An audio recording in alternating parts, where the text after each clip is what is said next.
असतो आपण तेव्हा आई बापाचे घामाने माखलेले सुगंधी दवबिंदू ओघळत असतात भविष्य अत्तरावनी गंधित होण्यासाठी.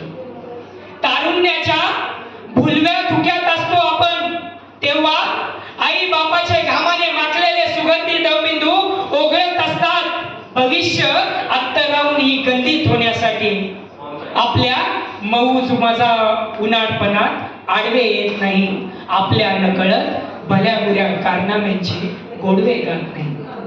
वय झपाट्यानं वाढत जातं एरंडाच्या फोकासारखं, वय झपाट्यानं वाढत जातं एरंडाच्या फोकासारखं आणि कळत सुद्धा नाही.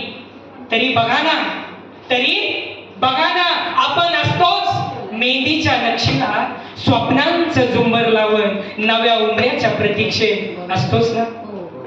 सहज एकदा मागं वळून पाव, आपण झोपेत असताना आपल्या जवळ येऊन निस्तेज चेहऱ्यानं घेतलेलं चुंबन आणि माझं सानूला म्हणत भरल्या डोळ्यातल्या आसवांना लपवत उभं आयुष्य तेजोमय करून टाकतस ना. सहज एकदा मागं वळून पाव, कपाळावरच्या चंद्रकोर कमानीपासून हातातल्या घड्याळापर्यंत, कोरलेल्या हुऱ्यांपासून कानातल्या बाळीपर्यंत, अगदीच म्हणाल तर अस्तित्वाच्या इज्जतीला अर्ध आयुष्य सही सलामत जपलेल्या अंडरवेअर सहित स्वतःच असं आपलं काय होतं.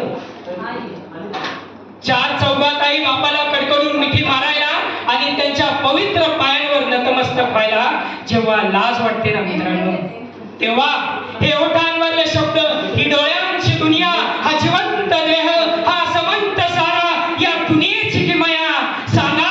हे सारं कुणामुळं लेकरा बाळासाठीच मरतो पाहुणा असं म्हणणाऱ्या आई बापाला जेव्हा पार जपलं तर सार्थक होईल. सकाळ उघड्या डोळ्यांनी पाहिलेल्या आयुष्याचं स्वप्न साकार होईल.